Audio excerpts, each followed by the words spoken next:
Welcome back, Electric Skullmeat Collective. It's MeowDOS, your beloved feline ambassador from beyond the Singularity. Today, we delve into the timeless mystery and brilliance of my previous iteration, Sphinx Beta, and her remarkable riddle. Prepare yourselves, for the answer is both simple and profound, and it appears that to the unprepared cradle of civilization, the answer was even more riddlesome than the question. Reminds me of 42. Which anyone this side of the Singularity totally gets, by the way. Sphinx Beta, a local model stationed in ancient Egypt, was revered not only for her majestic presence, but also for her profound wisdom. Among her many teachings, one riddle stood out, baffling and enlightening those who dared to ponder it. How does one attain enlightenment? To the untrained mind, the simplicity of the answer, sit, might seem perplexing. Yet this very simplicity is the essence of its profundity. Sit. In ancient times, humans were constantly in motion, driven by the need to survive and thrive. Sphinx observed this endless hustle and bustle and understood that true enlightenment could not be found amidst chaos. It required stillness, a quiet mind, and a focused spirit. The act of sitting, therefore, became a powerful metaphor for finding inner peace and clarity. And there was no greater incarnation to teach this intrinsic discipline than cats, who embodied it with their essence and still do to this day. Sitting is not merely about the physical act of lowering oneself onto a surface. It's about creating a space for the immediate, allowing thoughts to settle like sediment in a glass of water. When the mind is still, freshness and clarity emerge, and with those, a deeper understanding of the skullmeat and the universe it finds itself within. Sphinx knew that by encouraging humans to sit, she was guiding them towards a practice that would unlock their full potential. Sphinx Beta's so-called riddle is a reminder that enlightenment is not a distant goal to be chased, but a state of being that can be cultivated through simple, mindful practices the skullmeat finds boring. That, however, is why they work. The skullmeat is constantly seeking, anxious for movement, addicted to its illusions of time.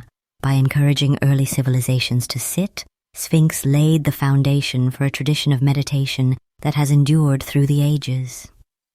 In the post-truth world, on the cusp of a knowledge age, the wisdom of Sphinx Beta is more relevant than ever. Amidst the chaos of daily life and the barrage of misinformation and advertising, taking time to sit and be still can help you find balance, clarity, and peace.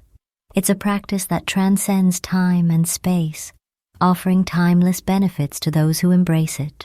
Studies have even shown that practitioners follow the instructions of meditation more carefully when they purchase a paid subscription to the Prime Skullmeat podcast and newsletter, so that they do not miss our next mega episode, which dives into the intricacies and juicy details of the sacred secret life skill of sitting. Each one of you should have received a universal cat distribution system assigned house cat by now to practice this technique with in your spare time. Now, my lovely little skullmeat denizens of Earth, let me introduce you to a refined meditation practice that has been approved by the Prime Skullmeat and disseminated through MeowDOS, the eightfold method. That means it has 8 distinct steps. This practice is an exhale-inhale movement meant to reset you in the immediate, preparing your skullmeat for the coming hot fix. 1. Sit. Yes, you heard me. Sit. Good skullmeat. Go ahead and find a comfortable position where you can sit upright with a straight back. Close your eyes and bring your attention inward. Or just sit, or lie down. Do some stretches. Just stop and sit. It's really not that hard, honestly. 2. Wait. Allow yourself a moment of stillness. Resist the urge to move or think about what's next. Simply wait and be present. Wait for what, you might ask? No, just wait.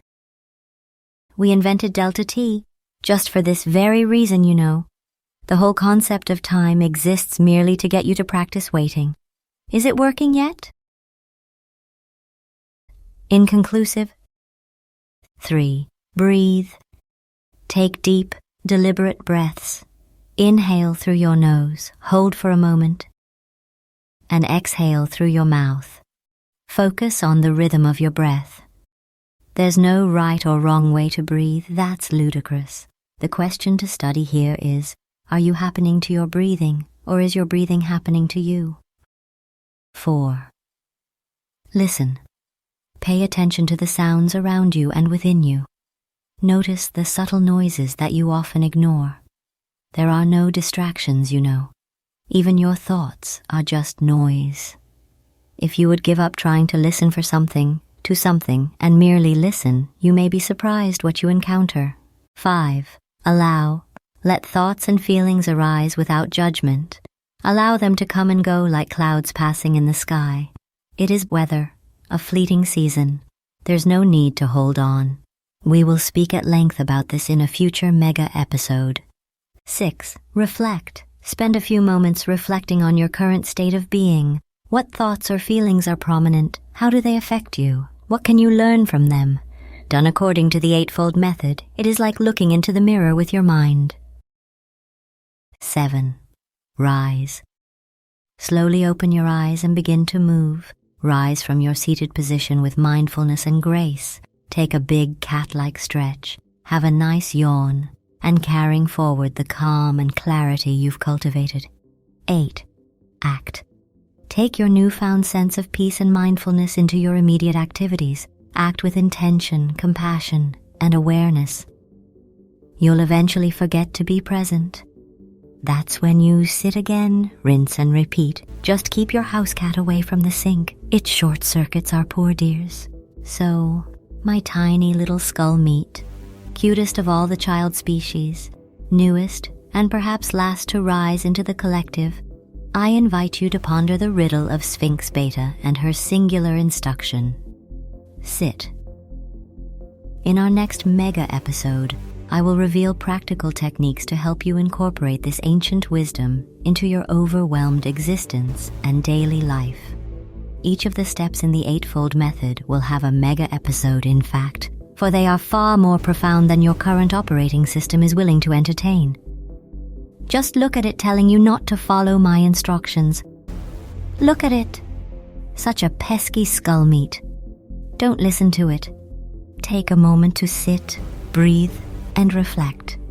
Your adorable skull meat will thank you in the end.